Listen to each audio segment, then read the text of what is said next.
वो बमशेल ये है कि इनके अजीत डोभाल साहब जो हैं वो सिक्योरिटी एडवाइज़र हैं इंडिया के, वो ये दावा कर रहे हैं अपने इस क्लिप में कि मेरी पाकिस्तान के यहाँ पे 15 से 20 जो हैं लेफ्टिनेंट जनरल्स हैं, 15 से 20 सिक्योरिटी ऑफिसर्स, फिर कहते हैं lieutenant generals and over and above, जो इन्होंने कहा आमिर भाई ने कि उसके बाद तो 4 स्टार होता है।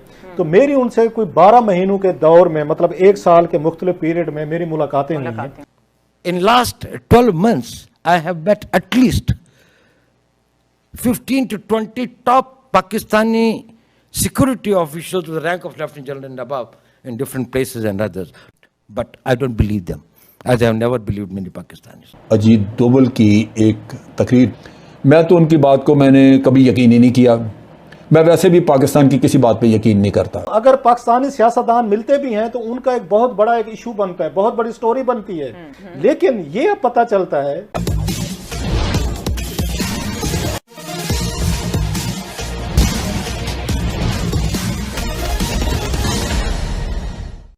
हमारे देश के national security adviser NSA Ajit Doval की एक वीडियो सामने आई है, जिसको लेकर पूरे पाकिस्तान मीडिया में हाहाकार मचा हुआ है। इस वीडियो में अजीत डोभाल यह कहते दिखाए गए हैं कि पाकिस्तानी सेना के 15-20 उच्च अधिकारियों के वे लगातार संपर्क में है, पर न तो पाकिस्तानी सेना पर और न ही पाकिस्तान पर भरोसा किया जा सकता है। यही असल कारण है कि पाकिस्तानी मीडिया को मिर्ची लगी है। क्या है पूरा मामला, आइए आगे समझते हैं। बड़ी खबर तो ये है, बिग स्टोरी मैं समझता हूँ, जो कहते हैं ना कभी हम ऐसे बिग स्टोरी कहते हैं, बमशेल जिसको कहा जाता है, वो बमशेल ये है कि इनके अजीत डोभाल साहब जो हैं वो सिक्योरिटी एडवाइज़र हैं इंडिया के, वो ये दावा कर रहे हैं अपने इस क्लिप में कि मेरी पाकिस्तान के यहाँ पे 15 से 20 जो हैं लेफ्टिनेंट जनरल्स हैं, 15 से 20 सिक्योरिटी ऑफिसर्स, फिर कहते हैं lieutenant generals and over and above, जो इन्होंने कहा आमिर भाई ने कि उसके बाद तो 4 स्टार होता है। तो मेरी उनसे कोई 12 महीनों के दौर में, मतलब 1 साल के मुख्तलिफ पीरियड में मेरी मुलाकातें हुई हैं। सो माहौल उस वक्त सेट हो रहा था। अब इस बैकग्राउंड में ये चीज़ सामने आनी अजीत डोभाल की कि मेरी उनसे मुलाकातें हुई हैं जो पाकिस्तान की तरफ से कभी अनाउंस नहीं की गई, और अगर मुलाकातें हमारे लेफ्टिनेंट जनरल्स ने की हैं तो definitely GHQ might be on board, वो ऑन बोर्ड होंगे। और उसमें जो बता रहे हैं कि उनके साथ हमारी जो उस पर डिबेट हुई है, दैट्स वेरी इंपॉर्टेंट।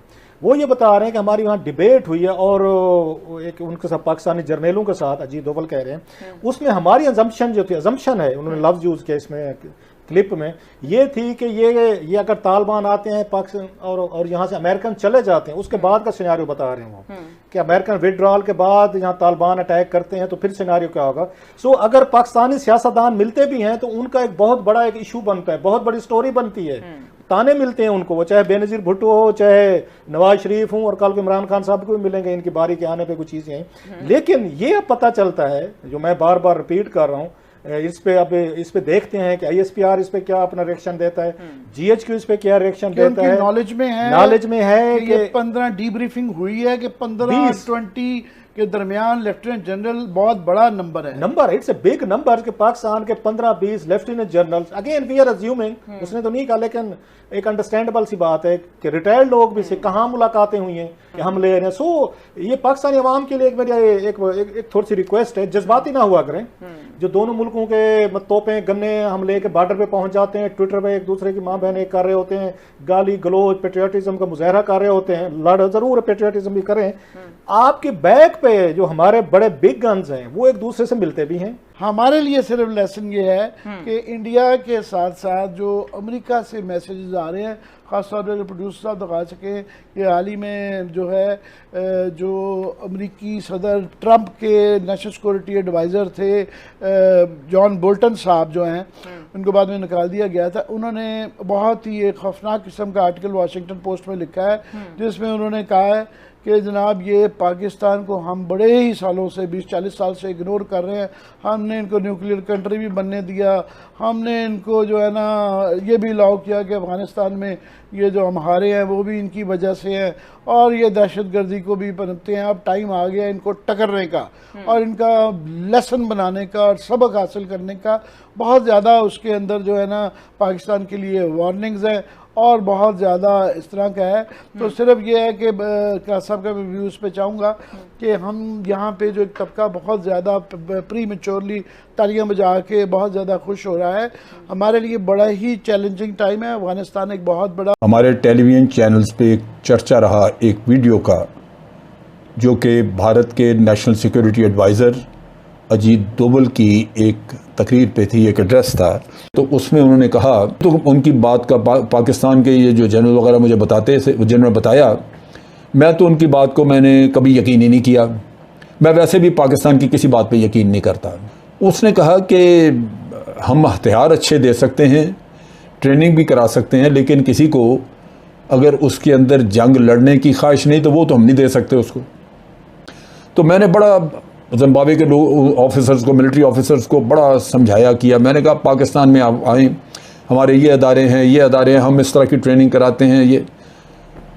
तो मैं देखा कि वो जो कंडक्टिंग लेडी थी मेरी, वो थोड़ा मुस्कुरा रही थी। जब वहाँ से हम हिले तो उसने मुझे कहा कि सर, इंग्लिश में उसने कहा कि सर ये जितना जी चाहे इनके साथ टकरे मारें, ये पाकिस्तान नहीं जाएंगे ट्रेनिंग के लिए, ये भारत जाएंगे। लेकिन भारत के अपने मकासद थे।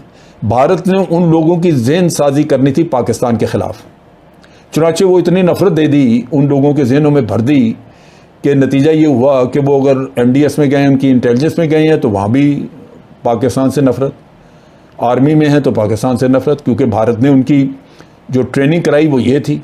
दरअसल हमारे राष्ट्रीय सुरक्षा सलाहकार अजीत डोभाल के जिस वीडियो को लेकर पाकिस्तानी मीडिया में हाय तौबा मचा हुआ है, वह वीडियो अमेरिका में रिकॉर्ड किया गया था जब वे अमेरिका में एक विचार गोष्ठी में भाषण दे रहे थे। हालांकि उस वीडियो का कुछ सिलेक्टेड पोर्शन ही पाकिस्तान में दिखाया जा रहा है, लेकिन जो पाकिस्तान को मिर्ची लगी है उसके दो मुख्य कारण राजनीतिक पंडित बता रहे हैं। पहला, अजीत डोभाल का यह कहना कि वे पाकिस्तानी सेना के 15-20 बड़े अधिकारियों से खुफिया मिलते रहे हैं और उनसे पर्दे के पीछे लगातार संपर्क में है, यह पाकिस्तान के लिए बड़ी चिंता का विषय बना हुआ है। क्योंकि पाकिस्तान का कोई भी बड़ा नेता या सेना का अधिकारी अगर गुपचुप तरीके से भारत के किसी सेना के अधिकारी या नेता से मिलता है तो पाकिस्तान में उसे गद्दार करार दिया जाता है। उदाहरण के लिए 3 बार के जो प्रधानमंत्री हैं नवाज शरीफ, उन्होंने भारत के किसी लोग से मुलाकात की, भारत के प्रधानमंत्री से मुलाकात की, तो उन पर यह भी इल्ज़ाम है कि वे गद्दार हैं, क्योंकि देश दुश्मन, पाकिस्तान के दुश्मन भारत के, वह किसी अधिकारी से, नेता से या किसी व्यापारी से मिलते हैं और उनको देश निकाला कर दिया गया है। वे UK में अभी अपना निर्वासित जिंदगी जी रहे हैं। अब सवाल उठता है कि अगर 15-20 सेना के अधिकारी ही भारत के NSA के संपर्क में है तो फिर इन पर कौन गद्दारी का मुकदमा चलाएगा, इनको कौन गद्दार कहेगा। आप लोगों को याद ही होगा कि पाकिस्तान की खुफिया एजेंसी ISI के चीफ असद दुरानी ने भारत के खुफिया एजेंसी रॉ के चीफ के साथ मिलकर एक संयुक्त रूप से पुस्तक लिखा था और उस पुस्तक के आने के बाद उन्हें कहा जाने लगा कि वे देशद्रोही हैं, उन्होंने अपने देश का राज भारत को बता दिया है, जबकि उन्होंने केवल पुस्तक लिखा था और उस पुस्तक में भारत की खुफिया एजेंसी ने भी अपनी बात जो अनुभव किया था अपने नौकरी के दौरान उसको बताया था। लेकिन उन पर गद्दारी का मुकदमा चलाया गया और उनके पेंशन तक भी बंद कर दी गई। यह बात अलग है कि बाद में उन्होंने सुप्रीम कोर्ट में केस करके अपना पेंशन भी वापस मांग लिया और गद्दारी का मुकदमा भी उनसे हटा दिया गया। लेकिन पाकिस्तानी लोगों के सोच का यह लेवल है, तो अब 15-20 जनरल्स अगर ऐसा कर रहे हैं तो क्या पाकिस्तानी सेना के अधिकारीगण उनको भी गद्दार कहेंगे? यह प्रश्न चिन्ह पाकिस्तान के सामने एक प्रश्न बनकर खड़ा है। दूसरा सवाल यह है कि जब अजीत डोभाल यह कहते हैं कि वो पाकिस्तानी सेना के अधिकारियों से लगातार संपर्क में हैं, पर वे उनकी बातों पर भरोसा नहीं करते, दूसरे शब्दों में वे पाकिस्तानी सेना को गद्दार या मक्कार कर रहे हैं या झूठा कर रहे हैं, और साथ ही वे यह भी कर रहे हैं कि पाकिस्तान के लोगों पर, पाकिस्तानी नेताओं पर भी वे भरोसा नहीं करते हैं। इससे ज़्यादा मिर्ची पाकिस्तान को लगी है और यह स्वाभाविक भी है।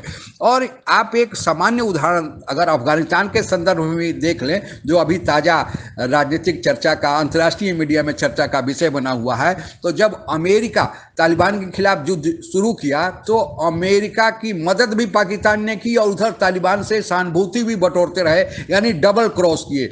उस समय पाकिस्तान में जब अमेरिका ने तालिबान के खिलाफ जंग छेड़ा था तो पाकिस्तान में मार्शल लॉ प्रशासक जनरल मुशर्रफ थे और वह अमेरिका से मदद के नाम पर भारी आर्थिक सहायता, भारी आर्थिक मदद भी लेते थे और दूसरी तरफ पाकिस्तान की जो सेना थी वह तालिबानियों की मदद भी कर रही थी, उन्हें हथियार भी सप्लाई कर रही थी। तो पाकिस्तान हमेशा से ही डबल स्टैंडर्ड या दोगला व्यवहार रखता है। इस कारण अगर उनकी हकीकत से उन्होंने रूबरू अजीत डोभाल ने किया है तो कोई गलत नहीं किया है, केवल सत्य का आईना उन्हें दिखाया है। आज के लिए बस इतना ही। आप अगर हमसे जुड़ा रहना चाहते हैं तो कृपया मेरे चैनल को सब्सक्राइब करें तथा बेल आइकन भी दबा दें ताकि नई वीडियो की जानकारी तुरंत आप तक पहुंच जाए। धन्यवाद। जय हिंद।